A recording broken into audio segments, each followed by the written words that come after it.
এগুলি কয়েকটি প্রশ্ন এসেছে হাতে। প্রশ্ন, শবে বরাতের বিশেষ কোনো আমল আছে কি? উত্তর, আমাদের দেশের একটি সম্প্রদায় শবে বরাতকে অস্বীকার করে। তারা বলে শবে বরাত বলতে ইসলামে কিছু নেই। তাদের এই বলাটি সম্পূর্ণ ভুল, সঠিক নয়। শবে বরাতের অস্তিত্ব ইসলামে আছে। রাসূল আকরাম সাল্লাল্লাহু আলাইহি ওয়াসাল্লামের যুগ থেকে নিয়ে ১৫০০ বছর যাবৎ আজ পর্যন্ত প্রত্যেক যুগে যুগে শবে বরাতের উপর আমল হয়ে আসছে। আমার ক্ষুদ্রতম স্টাডি অনুযায়ী ১০ জন সাহাবী থেকে শবে বরাত সম্পর্কীয় হাদিস বর্ণিত আছে।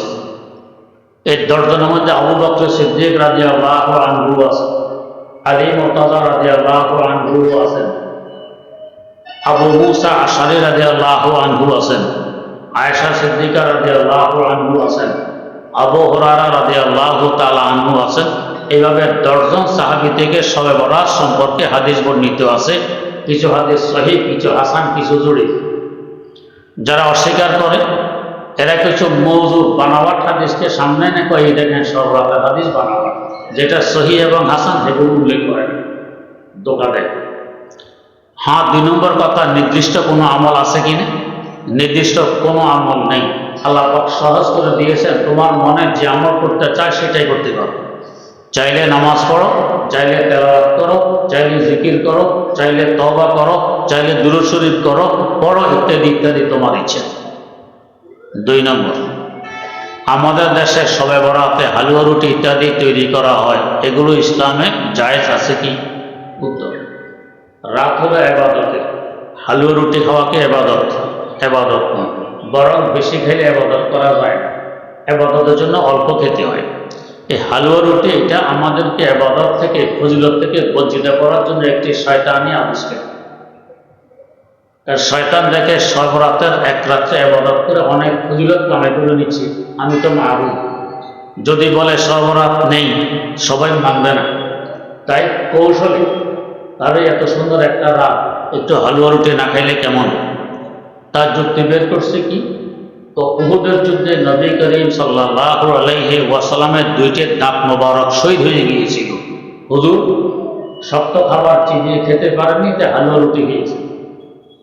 একটা হলো এটা বানাওয়াট কথা, অবাস্তব কথা। দ্বিতীয়ত, রুটি তো চিবাইতে হয়, দাঁত ভাঙা অবস্থা রুটি চিবেছেন কীভাবে?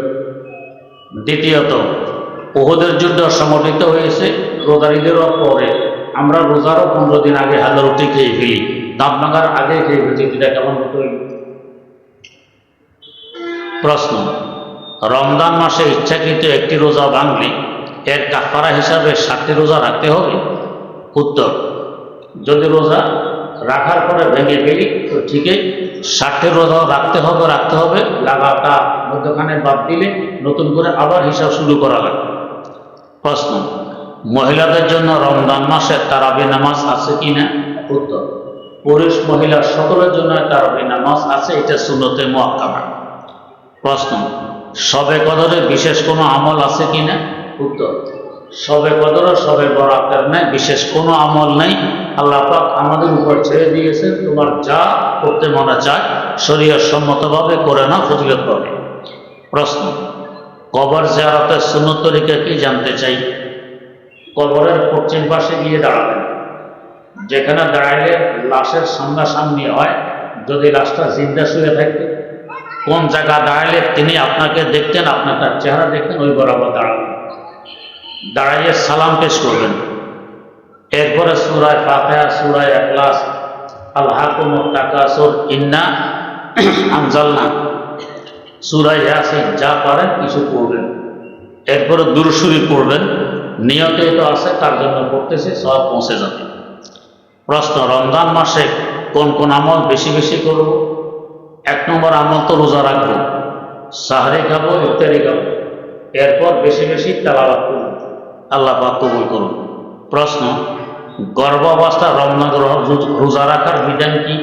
উত্তর, যদি রোজা রাখলে গর্ভের কোনো ক্ষতি হয় তো তাহলে না রাখার অবকাশ আছে, ক্ষতি না হলে রোজা রাখবেন। আল্লাহ পাক সহিহ বুঝার তৌফিক দান করুন।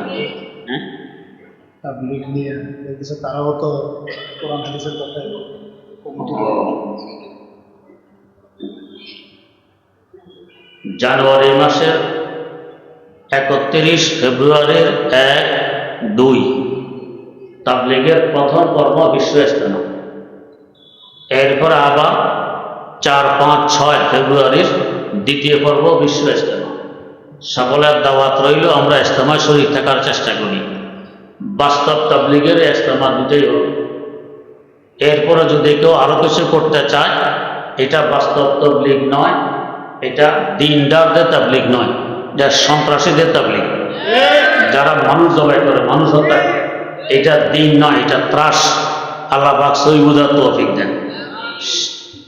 আমাদের বাংলাদেশের দিকে তাকান, বড় বড় মাদ্রাসা, বড় বড় নির্ভরযোগ্য আলেম ওলামা, জাতি যাদের উপর আস্থা রাখে, এরা সব তাদের কথা বলে।